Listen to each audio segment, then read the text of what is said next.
36 गुण मिळाले तर किती टक्के गुण मिळाले?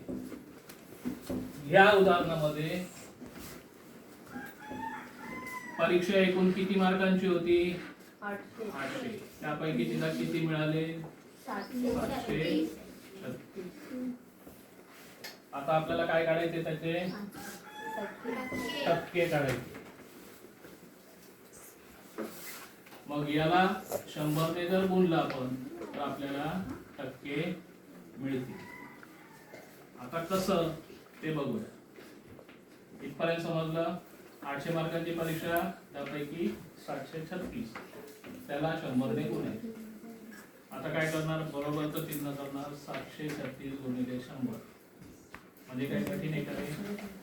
736 च्या पुढे किती शून्य लिहायचे?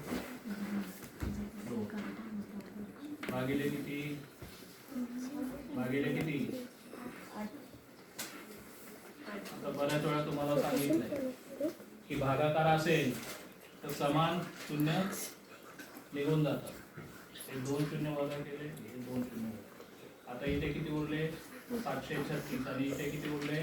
8. मग आता करा भागाकार. 736 ला 8 ने भाग द्यायचा. किती भाग द्यायचा आहे? आता याच पद्धतीत बघा.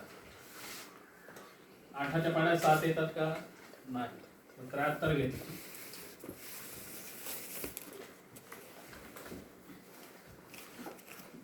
8 9 8 9 72.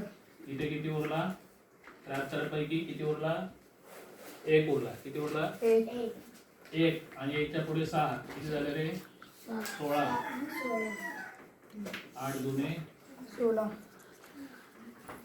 म्हणजे किती झाले रे? किती टक्के? 92.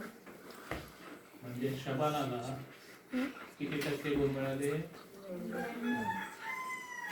इथे लिहायचंय. शबानाला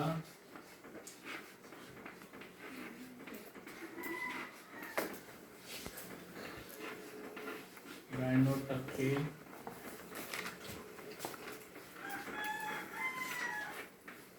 गुण मिळाले.